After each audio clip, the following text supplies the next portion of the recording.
அடுத்து பாத்தீங்கன்னா துலாம் ராசி. துலாம் ராசிக்காரர்களுக்கு சிறுநீரகம் ஓகேங்களா, அதே போல சக்கர வியாதி இது நிறைய வர்றதுக்கு வாய்ப்புகள் உண்டு. அப்ப என்ன பண்ணா நிறைய தண்ணி குடிக்கணும், அதுதான் நீங்க முக்கியமா செய்ய வேண்டியது. உங்களுக்கு உண்டான பரிகாரம் வெள்ளிக்கிழமை அன்னைக்கு மகாலட்சுமியை வழிபாடு செய்தால் ஆரோக்கியம் மேம்படும். ஓகேங்களா. விருச்சிக ராசிக்காரர்கள் நீங்க ஆரோக்கியமா இருக்கிறதுக்கு பல தடைகள் இருக்கும். அதுல முக்கியமான விஷயம் பாத்தீங்கன்னா மர்ம உறுப்புகள் சொல்லக்கூடிய இன உற்பத்தி உறுப்புகள் இருக்கு இல்லையா, அந்த மர்ம உறுப்புகள் தான் பாதிப்பு நிறைய வரும் உங்களுக்கு. அப்ப நீங்க என்ன பண்ணணும், அதாவது அதுல இன்ஃபெக்ஷன்ஸ் இருக்கலாம், அதுக்கு நிறைய வாய்ப்புகள் இருக்கு. அப்போ நைட்டு முடிஞ்ச அளவுக்கு நல்ல தூக்கத்தை, ரொம்ப நேரம் லாங் டைம் முழிச்சிட்டு இருக்க கூடாது, அது ரொம்ப முக்கியம் உங்களுக்கு.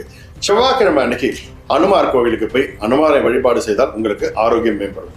தனுசு ராசிக்காரர்களுக்கு இந்த கல்லீரல், இடுப்பு இதுதான் மெயின் பிரச்சனை வரும். அப்போ ரொம்ப எண்ணெய் கலந்த உணவு, ஃப்ரைடு ஐட்டம்ஸ் சாப்பிட்றத அவாய்ட் பண்ண வேண்டியது மிக அவசியம்.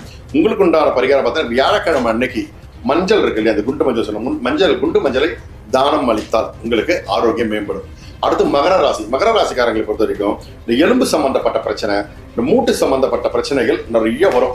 ஸோ நீங்க மெயினா கால்சியம் சம்பந்தப்பட்ட உணவு வகைகள், கால்சியம் டேப்லெட்ஸ் எடுத்துக்கிறது உடம்புக்கு நல்லது. டாக்டர் கிட்ட கேட்டு கால்சியம் டேப்லெட் எவ்வளவு எடுக்குன்னு பார்த்து எடுத்துக்கோங்க. பட் உணவுல கால்சியம் நிறைய எடுக்கிறது நல்லது. உங்களுக்கு சனிக்கிழமை அன்னைக்கு எள் இருக்கு இல்லையா, அந்த எள்ளால் எடுக்கக்கூடிய நல்லெண்ணெய், அந்த நல்லெண்ணெயில தீபம் ஏற்றி வழிபாடு செய்தால் நீங்க ஆரோக்கியமா இருப்பீங்க. அடுத்து கும்பராசிக்காரை பொறுத்த வரைக்கும் அவங்களுக்கு ரத்த ஓட்டம், அதாவது பிளட் சர்க்குலேஷன், நர்வல் டிசீசஸ் தான் நிறைய வரும்.